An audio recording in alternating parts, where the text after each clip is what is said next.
All right, I'm going to kick us off and I'm going to turn things over to Carlos Pardo. As I mentioned before, he is NUMO's Senior Manager of Pilots. He'll be starting the webinar and introducing our panelists. Carlos, take it away. Hi, everyone. Thanks for being around. And it's great to see that there's so much interest in this topic. We know that our title is very provocative. We also know that many of you actually do know a lot about congestion pricing. But what we want to do today is to have this very specific discussion around how can we use congestion pricing as a tool to achieve greater equity, because that is a more distinct question that is different from what we've had before. So NUMO, for those of you who don't know, is an alliance-based organization. We are inspired by the shared mobility principles, and we have been using the shared mobility principles as our basis and, let's say, our philosophy to begin working on how can we do different pilots, how can we do research, how can we get others to start working with us in the alliance, be it from the private sector, from the public sector, and from civil society. So that is sort of our overarching question and where we're coming from.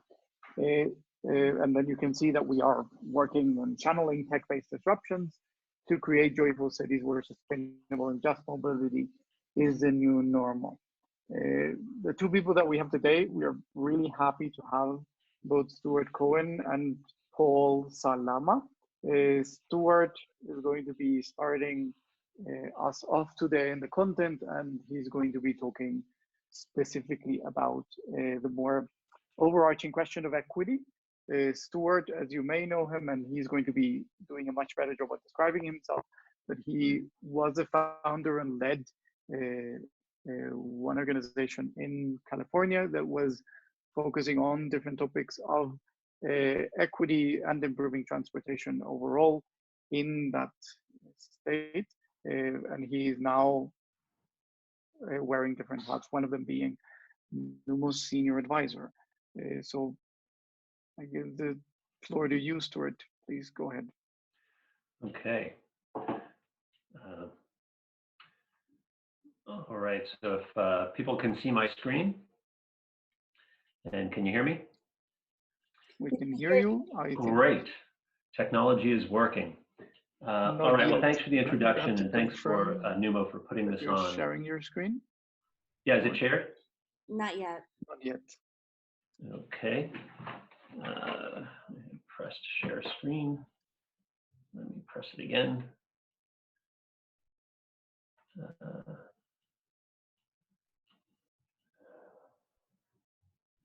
Oh, now is it shared? It is. Yes. Yes. Okay, great. I'll go back to the original slide and blow it up. Okay, sorry, I had to click twice as it turned out, but I was doing well with my technology. So as Carlos mentioned, for the previous 22 years, I was the founding executive director of Transform, California's largest nonprofit focused on sustainable and socially just transportation. And now I'm consulting and really thrilled to be working with NUMO on several projects. And so I'll go over today some of the work we did at Transform to promote congestion pricing that can actually not just mitigate, but advance an equity agenda. And what I'll do is start by reviewing some of the pricing tools. I'll review where congestion pricing is being proposed today, and then outline strategies to ensure that equity is in the forefront of these discussions. And before we dive into some of those details, though, I just hope that all of us on the call can agree that inequities have long been ingrained in our transportation system, and vulnerable communities, including low-income households, people of color, immigrants, people with mobility challenges, youth, many older residents, and others have really borne the brunt of unsafe streets, of inadequate public transit and pollution, and very importantly, that they need to pay very often a proportionally larger share of their income to travel. And now as cities and regions are bumping up against growing populations and road geometries that can't really expand, we see that the movement for congestion pricing is growing. But when proposed, like what happened nearby where I live in San Francisco, where they proposed congestion pricing for the downtown in 2010, they ran into a wall of equity concerns. And that was the #1 reason that it did not move forward at the time. That, of course, is combined with the high cost of implementation and kind of the inflexibility of infrastructure. So those are the two things that we're really going to describe today, how to overcome both of those issues of equity and the inflexibility of infrastructure. Moving on, I'll start with one of the forms of pricing that's growing most quickly before we get into the kind of the downtown congestion pricing. And that's because that's what we really started with here in the Bay Area, and that's HOT lanes, sometimes called express lanes. And these are free for carpools and buses, but if there's capacity in them, solo drivers can enter them for a fee. On the right, you see a map of the Bay Area, and the different color segments show where express lanes either exist or will in the future, except where you're looking at the red. The red, which are some of the most congested and important highways, aren't expected to get these lanes because they either can't be expanded to accommodate one, or they don't have a carpool lane that could easily be converted to one. So these are the areas that buses and carpoolers are now totally stuck and will remain stuck. And even though we know that there's a huge efficiency benefit for converting one of these lanes into an express lane, allowing those buses with 50 people to move more quickly, allowing carpools to even want to form, it's not happening in large part because there's a concern about lanes that are quote unquote free right now, suddenly having a cost, and how those would be mostly used by upper income folks. And so everybody is stuck in traffic, including, of course, low-income folks who are more likely to be on the bus. But the concern about equity, which was always high, is being compounded now by the spike in housing costs in metropolitan regions across the country. And that's causing a displacement and forcing people to drive even more. And there's concern that downtown pricing, as well as the kind of highway tolls, can decrease access and increase costs for low-income folks. So when we looked at this, we knew that we needed to find a way that we can take some of the efficiency gains that you can get from pricing roads and use those to really feed the equity strategies and have both of them be able to be a win-win. So we produced last year a report called Pricing Roads Advancing Equity. And it shows that if communities and agencies can actually focus on equity from the beginning, not later on in the process as a mitigation, that it is possible to advance an agenda of social and racial equity. The report second half includes a detailed toolkit that has indicators and strategies to support places that are actually going through planning processes. So with that background, let me quickly jump into some of the other types of road pricings and then review the equity framework that we outline in the report. So CORDON pricing is probably the best known. It's done in Stockholm, Singapore, Milan. It's the kind that will be used in New York City for vehicles that go south of 60th Street.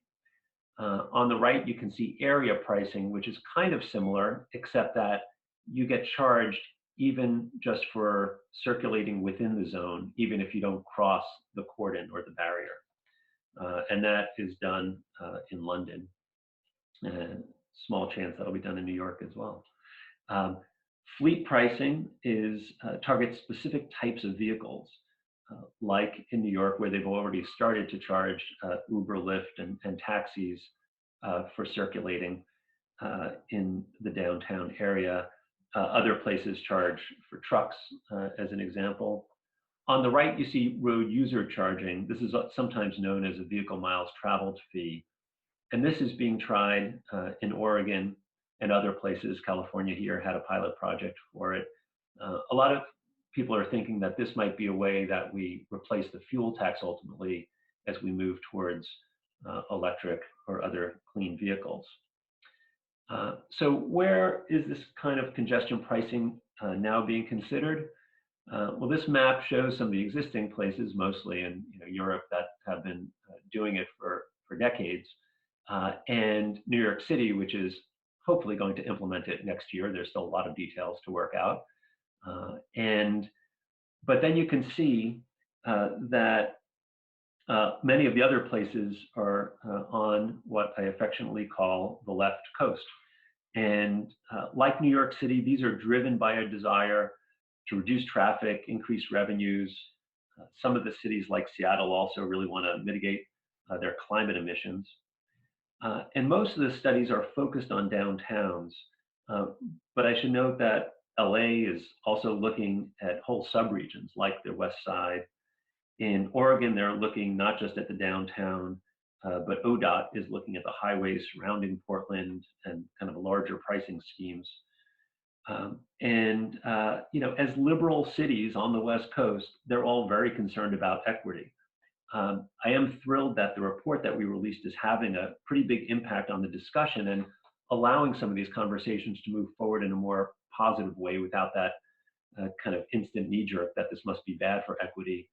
I've been the social equity lead for the consulting team in Seattle, and they are using the report's framework that I'm about to describe as their guide. In Los Angeles, the request for proposals actually recommended that they follow the Transforms 5-step framework. And then I'm also working in SF as an equity advisor. The co-author of the report, the brilliant Alan Hoffman, is consulting for Oregon. And if you do need someone who you'd like to work with on pricing, he could be a great ally. So anyway, so let's get on with the framework for the report.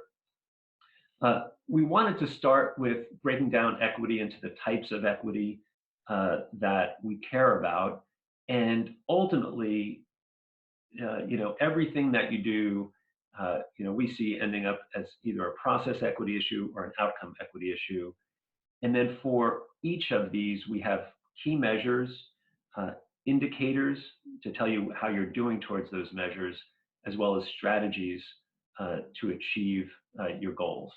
And so on process equity, we have a spectrum that goes towards full participation, from really very little participation all the way through, and we outline steps for that in the report. For outcomes, we decided on 3 outcomes altogether, and the first one is affordability. And this is the first thing that people think of when you bring up a pricing regime. And so it's got to be measured upfront with clear goals of how we can actually reduce overall costs for low-income residents and other vulnerable people as we implement a pricing scheme. Even though it's not possible to do that for everyone, as an individual, kind of on average, we should be looking to make things more affordable. The second one is access to opportunity. And this is really the fundamental of what transportation is how do you increase access? And right now, as I described in the Bay Area, buses are stuck in traffic, and there's real potential to help out vulnerable populations with pricing regimes by increasing their access. Of course, in places like London, increasing the bus fleet was done before they even implemented the pricing scheme to both deal with the expected crowds and as a way to show that there would be real benefits to the overall pricing scheme. And finally, community health. Health is one of those things that can unify people, and if we can show that there can be reduced pollution, increased safety on our streets, and that some of those benefits can accrue most intensively to low-income communities, it can be a factor that really tips people in favor of understanding some of the overall benefits of pricing done well. So then, we have it, these 3 communities should always, pivot off of these and think, are these the right ones? We felt like keeping it at 3 was kind of really manageable. and it really highlighted, these three, the most important ones that we had. We do have climate as kind of under community health, because we do think that the health impacts on the most vulnerable communities will be severe, and so that's where that falls. So then the report gives indicators that can be used for each of these four outcomes. I'm just going to give a quick example of what it looks like. We also have kind of the more detailed examples in the report. But like for access to opportunities, you could look at funding and what dollar amount is being invested in transit and mobility options that benefit vulnerable communities. And we would recommend that those are the kind of investments that can go in first, as some of the revenues are gained from a pricing scheme. You could also do modeling, like the bottom one for access, where you look at the change in the number of jobs that people from vulnerable communities can access within a 30 or 60-minute window by different modes. We also then take a look at some of the examples of affordability, and very importantly, we need to look at driver discounts, caps, and exemptions. Now, New York City, is going to really try to limit these because it'll just have such an impact on the program. They're so congested. But I think once we're outside of New York, in areas where many more low-income people drive, these really need to be considered. In San Francisco, they looked at a 50% discount for low-income folks in the 2010 study, and are looking at similar ones now. Stuart, just a little bit mindful of time. Okay, I'll go. Yeah. I'll move quickly. Yeah. So then I'll move ahead to the 4 steps that we show in the program. But basically, we put out these 5 steps, these 4 steps initially, and then there's a 5th, of who, what, and where. And the who is, who do you define as the vulnerable populations? The what includes what kind of policy options, and the where are the different geographies. And this can be looking at vulnerable communities in the larger region or commute shed, people that'll have to pay. At the city level, kind of roads that might have the diversionary impacts, or hyper-local like parking.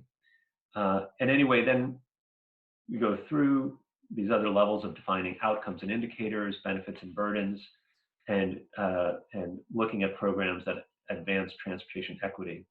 And the thing is that you often have to do a lot of iterations to get to this. You have to maybe, like in San Francisco, they're starting with 8 policy options, doing all the modeling, then bringing it to 3, doing more modeling, and then going to bring it to 1 in total. And this is so important because you have these inflexible systems where you often set up gantries. And so you want to get that right. You want to really pick a program that gets implemented and is done right. So you've got these enormous studies and this enormous burden to get it right. And that's what Paul is going to discuss a little bit, how we can do this more nimbly and flexibly. Once you adopt that, it's critical to have accountable feedback and evaluations. And this way you can modify the program and make sure that equity is being served. My last 2 slides just take a little bit of showing how impacts are really important. So when you're looking at impacts, often people just say, wow, look at the impacts with the toll plan. People are going to be paying more. And they're just really focused on this box. A typical evaluation might look at, well, equity means how are we being served versus vulnerable communities versus the general population. And the thought being, let's make sure at least we get benefits more from vulnerable communities. But in the report, we really support the idea that you also look at the impact with no toll plan, meaning the status quo, because often we can really find benefits with a toll plan that you can't achieve without it, whether that's how the revenues are served, how you can speed up traffic, or how you can reduce pollution. Finally, you could also look at all of these in a box. This kind of analysis was really crucial in New York, where there was a study done a few years ago that looked at how many people were going to pay. On the left there, 118,000, and how many were the working poor. And a very small ratio were the working poor. On the right, you see how many people would benefit from improved transit, and on the bottom, how many would get their fares reduced because of the half-price Metro card that is now being made available. And so it became clear in this graphic that was made that for every one working poor, you would get, oops, sorry, missed that great graphic. You would get you would get many more people benefiting who were, who were from the working poor. And this focus on equity really made the difference in New York, and is one of the things that allowed it to go through. So that's the final slide, and I think we'll open it up for a couple of minutes of questions if we still have time before Paul goes. Yeah, thanks, Stuart. Just to remind people that there's a Q&A chat where you can put in your questions at any point. So it's perfectly fine if you do so at any point. We already have 2 specific questions. I'm going to read one of them, and also to remind people, in the chat of the webinar, I placed the link to the report that Stuart was referring to so that you can download. So there's one question that is, have you considered fares only for women? Bogota is considering it right now, and would be great to hear implications. No, I mean, I think, in Seattle, where we're doing some work, they have identified women as a vulnerable population. And so I think it is possible to consider it, but no, I think fares are really needed for kind of all low-income households, and extending that as possible to students and others trying to even get to free fares. The focus we've had on women has more been on their vulnerability when being exposed, waiting for transit, or otherwise being outside. And so that's, at least in my study, where we've really said investment should be focused on safety, specifically and hopefully for women. And there's another question around, what would you say to a government that is afraid to implement congestion charge due to the political cost of the measure? So it is potentially going to be a very large political cost, and it's a great segue to our next speaker, because part of the problem with the way we're designing things right now in the States is that we go through these very large processes, and we create a program that actually has very high upfront costs and is hard to change. And so the fear of getting it wrong is keeping a lot of our local governments from actually pursuing it. In New York, it took traffic slowing down to 4 miles per hour in the downtown to kind of get action. And so let me segue that to Paul, who's going to introduce an idea that really gives us much more flexible approaches, and that I think really reduces the political risks and can increase the chance of pricing taking off in the country. Yeah, that's great, and thank you. We have a few more questions. I'm going to do as Stuart suggested, because I think some of these questions are already directly addressed by Paul. So as you saw, Stuart was giving us a very conceptual background of how or why we should think about equity and congestion pricing. And now Paul is going to show us one way in which this can be done with the help of one specific tech-enabled disruption. And then we can take up the other questions as we go. So take it away, Paul. Great, thanks, Carlos, and thanks to NUMO for having me, and also Stuart for just the excellent dive into equity measures.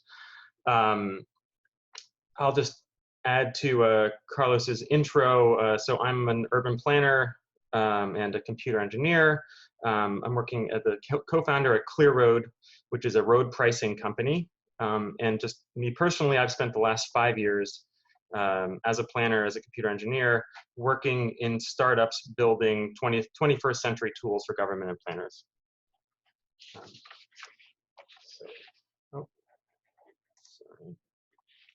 There we go.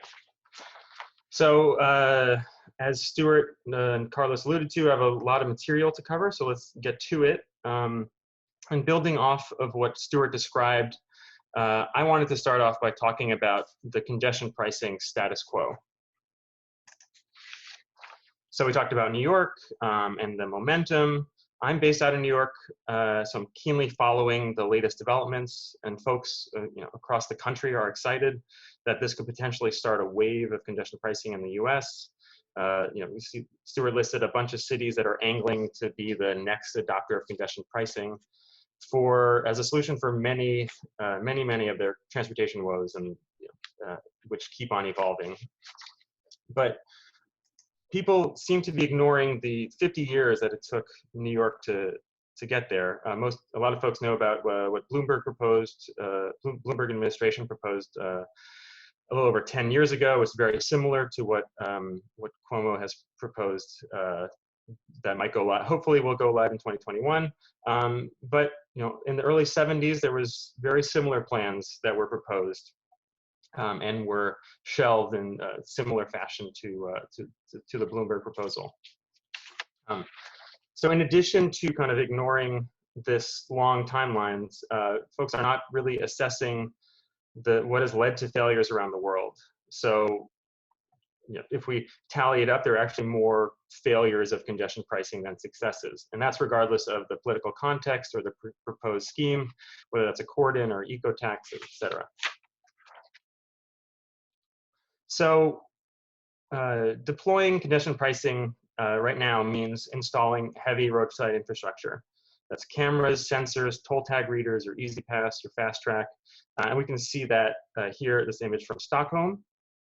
So this is the same, same basic technology that has existed for over 20 years, if not 30 years. And maybe the cameras have gotten smaller and cheaper, but the basic principle is the same as it has been, frankly, for 1,000 years or thousands of years of tolling entry points. And a quick note, I wanted to say that this, this infrastructure, this heavy infrastructure, is single purpose. So, you implement congestion pricing, but then you want to do an additional program like a road management program, like curbside reservations or management, and that would require installing a whole new set of infrastructure. And this is the windshield perspective of what single-purpose infrastructure deployed en masse looks like. So these systems have a dirty secret. They're really expensive. I showed Stockholm before. Well, here's London. And London costs $200 million to install and costs $170 million a year to operate. That's every year, and that's half of the system revenue. And beyond these high costs, these systems are static and severely limited in their operation. I see two strict binaries. So a vehicle is either in or out of a system. So you can go one block, as Stuart was saying, in New York, 60th Street. You can go one block south of that and be charged the full amount. And a system is either on or off. You can't install half of a congestion pricing system. And even London is seeing and realizing the limitations of their systems as they look to expand the congestion charge zone next year into an ultra-low emission zone, which is an area about 16 times the size. And this expansion is expected to cost $900 million, that's just the infrastructure, and $300 million a year to operate. Now, this might work in London, which has the 5th highest metro GDP in the world, but most cities definitely cannot afford this. And we talked a little bit about LA, Stuart talked about LA a little bit. If we put the geography in the US context, we see that it really only covers about 1/3 of what you would want for a congestion pricing system in LA. And this isn't unique to LA, it's true for many cities across the US. So beyond the high cost and inflexibility of the status quo, it is locking us into a traditional process and an all or nothing, as I see it, an all or nothing mental model, this kind of that binary as I was describing it. And we kind of treat congestion pricing as an end in itself. So right now, the goal is really setting out to replicate what's been done. Congestion pricing is what London did, is what Stockholm did, is what Singapore did. People are saying, well, that's what I want to do for my city.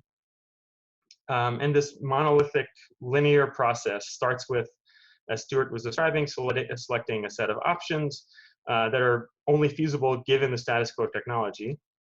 And then within that realm, you pick the top three choices perhaps to analyze. And then only at that point do you really inform the public, perhaps make some minor tweaks as part of outreach. And then hopefully you can shoehorn some equity in there. And then once you've done all of that, all you can do is hope that you get this boulder across the finish line. And as we're seeing in New York, where recent threats from the president to actually stop the implementation of the system, this process has many, many pitfalls and veto points. So, sorry. Oh, where is it? There we go. So this monolithic process necessitates that planners find the perfect balance. If you're trying to do everything for day zero of a congestion pricing system, you need to solve everything at once. That's the boundaries, who's participating, the types of charges and fees, the discounts, the complementary transit incentives. And it's no wonder that these processes can take years. So my question, and I hope to answer it, is that how can we deploy congestion pricing that is actually able to be delivered while also incorporating the equity outcomes and processes that Stuart described. So this is an interesting example, but I was recently watching a movie from the 70s, and in it, there was a version of a dystopian future, and the cutting edge of music was micro cassettes. And at the time, the writers weren't able to anticipate the next paradigms of CDs or Napster or Spotify because they're kind of a different sort. They're a different kind. And I see us in the same, with congestion pricing in that same vein. We're looking for smaller, as I said, smaller cameras, smaller sensors. But what we really need is the next paradigm. And we can look to the explosion of new mobility options in the last decade as a source for a new model. These new mobility options are amazing. I'm sure NUMO would agree. And it's something we should be enthusiastic about as long as they are adhering to these shared mobility principles. So these are systems that rely on distributed data from smartphones and Internet of Things devices. And so, amongst these are things that we should note. Also that these systems incorporate city, state, airport-imposed fees, and they do it often reluctantly. And it's clear what the objective of these systems is. They are trying to maximize system efficiency for maximal profits. And they've actually done a huge public service for readying the population for per-trip fees and fine-grained pricing. Uber, for example, calculates near real-time pricing based on your trip time and distance, the surge demand, based on traffic conditions and driver availability. And they do that for a hyper-local area. The image at right is Uber's surge zone map for New York. And then they also charge differently based on different ride options. So a standard pooled or a luxury ride. And so what specifically can the public sector learn from new mobility? Well, first, the necessary hardware for pricing is already in our cars. The smartphones in our pockets, the ONSAR systems that have been built into GM vehicles for the last 20 years, or add-on devices used by insurance or smart vehicle devices. And frankly, I'll just say that drivers aren't really looking for another way to share data, quite the opposite. Second is that congestion pricing programs or pricing programs can be implemented and adjusted in multiple dimensions, whether that's changing from a VMT to a time-based or impact-based fees, changing boundaries or differentiating between segments like freight, TNCs, or in the future, potentially autonomous vehicles. And third, drivers should be able to see all these charges on a single bill from any level of government or owner of the roadway. And that's in addition to any incentives or discounts, which, frankly, are simply positive or negative charges for using the road. And finally, as a corollary to the previous, drivers can actually experience the system differently. And so a driver, based on their preferences or based on their condition, they can opt for plans that work best for their needs. So if a driver has a flexible schedule, perhaps they're going to choose something like a utilities rush hour rewards, so discounting for not using the road during peak periods. And so it's just briefly that with these lessons in mind that we built ClearRoad. And if you haven't come across us before, we're happy to, hopefully this gives a quick intro and is, and we would love to continue the conversation. So at a high level, our universal platform for road pricing works by standardizing trip data across those different vehicle data sources that I described before. We apply a variety of policies to that trip data, and then we spit out road usage transactions. And one thing to notice from all this is that we are agnostic on all fronts. So the trip data source, the specific program policies, and the billing output. And you can see here the simplicity of the platform in action, as shown for London. So on the left-hand side, there are standard GIS shapefile boundaries that we've uploaded.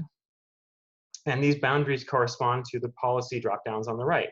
And so therefore adjusting policies and pricing, for example, turning from a CORDON fee to a per trip fee or per mile fee, merely requires a few clicks, as does changing the price on the fly. And this isn't, I was describing some dystopian future. We're actually doing this already. So with road usage, and we're doing this with road usage charging at the state level and congestion pricing demonstrations in several cities. And just as a quick indicator how quickly our platform scales, between these cities and states, we're already covering more miles of highway than the entire tolling industry, and doing so at 1/10 of the cost. And just to dive a little bit into this, how quickly we can deploy, as an example, after a conversation with the city DOT earlier this year, we were able to define boundaries and ship plug-in devices the next day after that conversation. And within 2 weeks, we were processing real trips with pricing. So far, I've shown that there's a cheaper, more flexible, and dynamic set of technologies. And those would be great on their own. But what I'd love to dive into now is actually how this enables, how these digital technologies enable a new methodology for approaching congestion pricing. So how can we achieve those equity goals as Stuart so ably described? So quickly, I just want to borrow the term agile to describe this approach to congestion pricing that's similar to what's become fashionable in the tech sphere. Quick aside, the most famous example of agile in government is FBI's Sentinel IT system, which post 9/11 took 11 years to not finish, not complete, not get up and running, and they were using traditional processes and procurement. And so 12 years later, a new CTO came in and said, we're going to do this with agile methodology. And within a year and a half, they were able to deliver a system. So does that sound familiar? Long time frames, an inability to get across the finish line?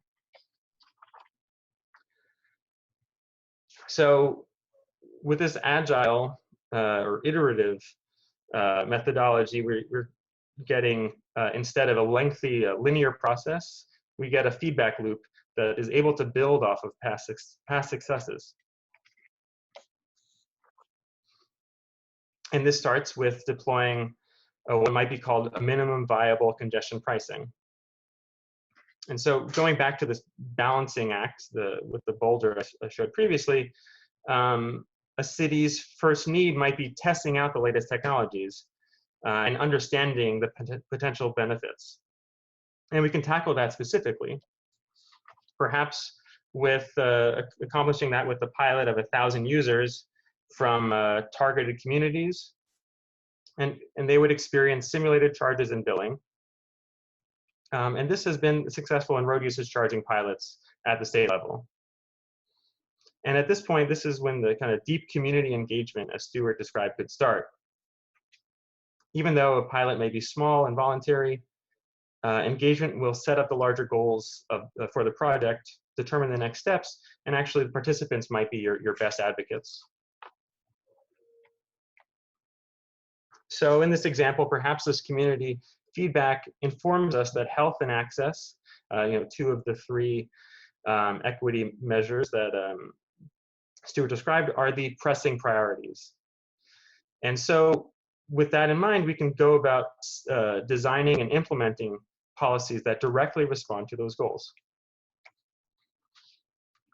So responsive policies could be giving low-income riders in transit deserts, give them credits for pooled TNC rides. Or alternatively, you could design a clean bus route through disadvantaged communities.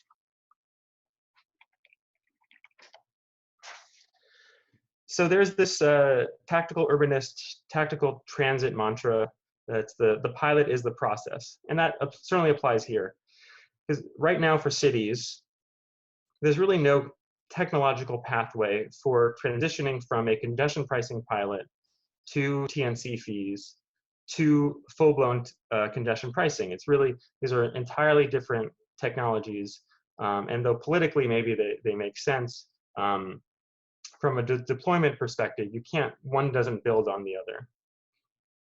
But in this case, the digital system that, let's say, ClearRoad is enabling, there's actually no difference in a 1,000-person pilot or a 100,000 vehicle implementation. You're processing trips in the same way.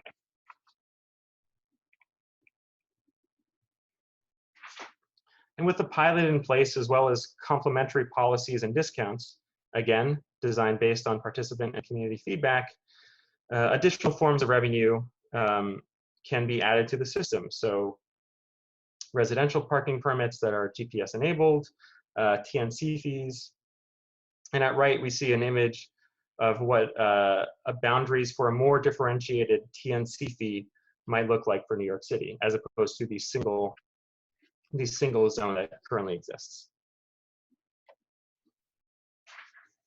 And once the system is live, additional goals and associated policies can be pursued, whether for the already participating vehicles and segments and geographies or new ones. So just to list some of these special events, freight fees, mobility wallet, so some ideas of these complex, slightly more complex policies than are possible currently. So one idea would be to have trucks paying a surcharge for traveling during peak periods, and then using that as an account to support other trucks who shift their trips to off hours. You could also designate surcharges for exceptional events like smog days or big parades, or apropos of the of today, pandemics. Or you could, as an alternative, you could pair, let's say, a low-income mobility wallet with congestion pricing. And I know that NUMO is supporting similar efforts in Seattle, and I'm sure can answer questions on that in the QA period. So I showed a pathway, but this is really only one path. of many that a congestion pricing deployment could take. The priorities for your city might differ, as well as willingness and ability. But regardless of how things progress in a city, with digital road pricing systems, it is always possible to add and tweak fees, programs, boundaries, and participants over time, based on the changing transportation patterns, demands, and priorities. So there's a lot of information to cover. Just a quick high-level summary. I talked about the status quo of congestion pricing technology, and alongside the traditional planning processes that it kind of forces us into. I described a new kind of tech-inspired congestion pricing paradigm, and as ClearRoad, a standardized road pricing platform.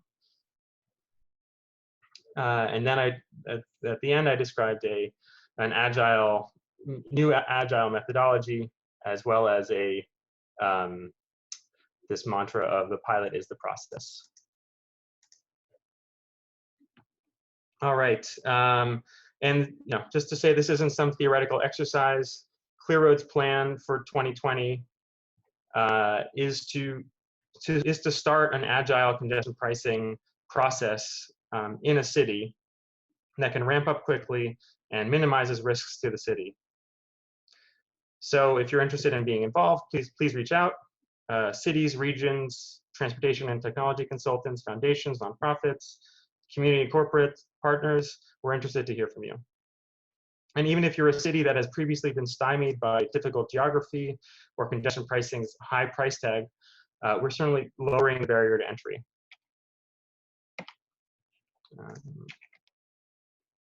And that's about it. Yeah, I'd love to take your questions. Yeah, there's a lot of questions in the chat. I've been working on doing sort of a summary and categorizing a little bit. There is one very important question that we had anticipated actually when we were preparing this, and it's related to privacy concerns and the privacy implications of congestion pricing in this very specific way of more technology-led monitoring system. I have to say that within NUMO, we are working a lot on how to improve privacy for transportation, but at the same time, reap many of its benefits. It is a question that is very, very broad, and we felt that it is beyond the scope of what we're talking now. So I'd rather invite you to an upcoming webinar and a few documents that we're preparing around which are the privacy principles in tech-enabled disruptions in transport. But thank you for voicing those specific questions around that topic. There's other questions for Paul. One that I saw more than once was around the transparency around the price and how to communicate the varying or the granular prices to the drivers. So if you can take that up, Paul, please.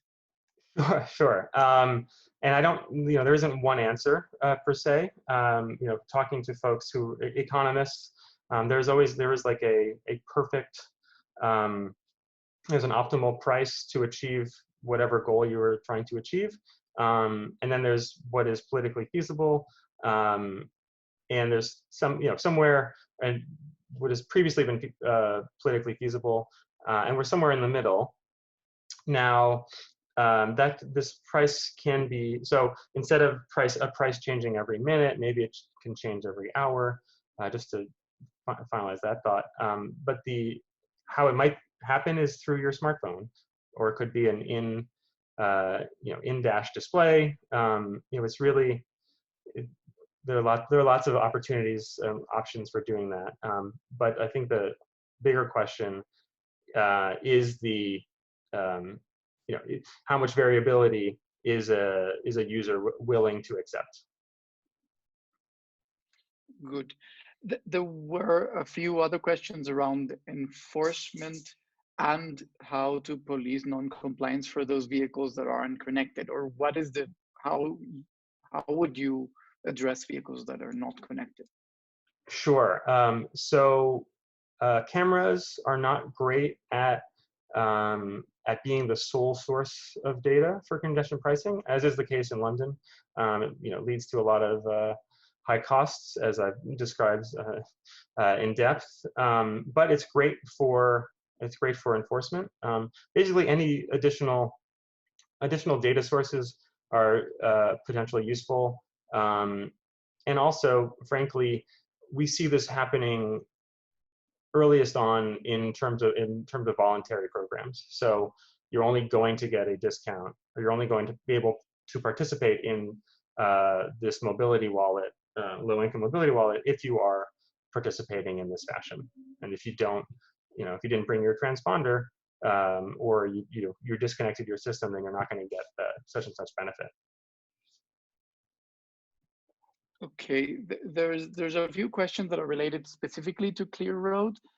What I'll suggest is that I will give Paul's details at the end so that you can engage directly and talk more specifically about how ClearRoad operates. There is another question around the operation cost that you were mentioning, Paul, that you were saying 30 to 50% of the revenue, and somebody was saying that it seemed very high and hard for elected officials to get their heads around. But can you sort of describe where does that come from, that high percentage? Sure. Well, if you talk to the tolling industry, they will give you numbers, let's say, of 10 or 15%, but that is, and that's of operating a camera or toll tagged easy pass based system, but that generally fails to include the actual installation costs. So, bottom line is that installing infrastructure alongside the road is very expensive. It's expensive the labor is expensive, and maintaining it over time is very expensive. And it's also, these are not open systems. These are proprietary systems. So London is hamstrung. Like, part of the reason that London is potentially going to spend so much is that they have to be compatible with their existing system, and that's really there's a vendor lock-in there. And so, one way to get around that is to have more open standards. Okay, thank you. There's a few other questions that are around NUMO more generally and where we're working. In order to address that, I'd invite you to go to our website in numo.global and understand how the alliance works, and then you can get some information there and engage with us through the channels that are offered there. There is one very specific question, Paul, and I think that will be the last before I go back to other questions for Stuart. Somebody was asking, does this option limit or change the need for EIS? And they say they're wondering, since the federal government are going to end up holding up congestion pricing implementation in the existing single zone in New York, if we wanted more flexibility or expanded zone, do we still need to have a strict zone for the EIS? That is a great question that I don't necessarily have there's not a quick answer. Part of, I was explaining my background earlier, is that a lot of existing processes, procurement processes, government, just environmental processes are outdated, and EIS in particular, 90 some odd % of it should probably be automated. So that's so I don't necessarily. So what I would say is that if you're worried about that, then you could potentially start off with, as I was going through that timeline, you could start off with things that don't necessarily require doing an EIS. So if we're talking purely on benefits, purely incentives, then you actually, you wouldn't necessarily need to do some of these more cumbersome processes. Okay, thanks, Paul. I'm going to take the few minutes that we have left for a very, it's a very difficult question that I'm going to present to Paul. It says that New York is a bit of an outlier in the US because they have only a 48% driver loan rate, and most of the US cities are 65% or more. So then the question is, since you can't instantly provide transportation choices, even if you devote all the congestion pricing revenue to it, how can you best proceed in the US equitably? So good luck, Stuart. Thanks. It's a great question, and New York is such an outlier that way. And so I think there's a few things that the first is to focus on the cost to drivers. And there's potentially a few ways to deal with that. One is a blanket, the way San Francisco proposed that there'd be a 50% discount for all low-income users. Another way that San Francisco is considering it, they're actually considering a toll on Treasure Island, which is just off of a little island off of San Francisco, and you'd have to get there on the Bay Bridge. There's a lot of low-income residents that have affordable housing on that island, and if they want to institute a toll, would be a hardship. There's not great transit service. They're proposing that for the first 6 years, as the transit service starts ramping up, those residents would get one free trip per day, as well as a mobility wallet to get discounts on other types of transit services. So, making potentially more exceptions than you might want for the efficacy of the program, but focusing on equity first and kind of the efficacy a little bit second. And then there's the supply side. But if there is going to be some new service, having that focused in low-income communities, can be the priority. And it could either be fixed route, or there's a reason why fixed route wasn't used in a lot of these areas, right? That's why they don't have good service now. And that's what you postulated.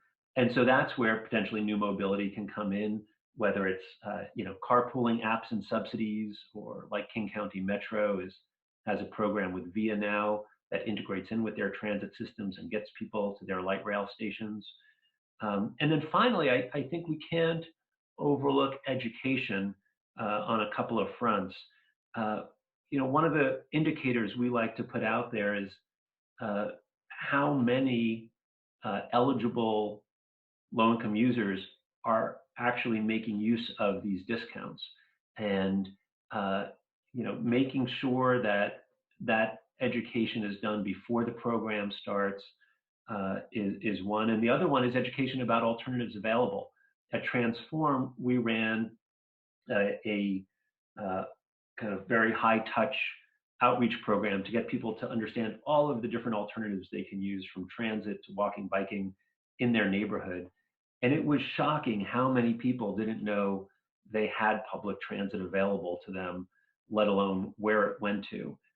Sometimes people that had bus stops across the street, down the block and across the street, honestly said, we don't have transit in this neighborhood.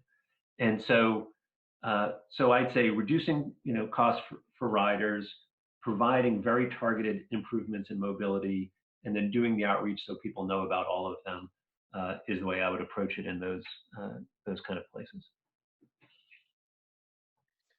That's great. Thank you, Stuart, for those answers. There's a lot more questions that we received. We're going to find the best way to address these as a feedback and as follow-up from this webinar. We've put here some of the contact details of both Stuart and Paul, and you can always reach us through the NUMO.global website. Madeline, would you like to also share some of the next steps after the webinar?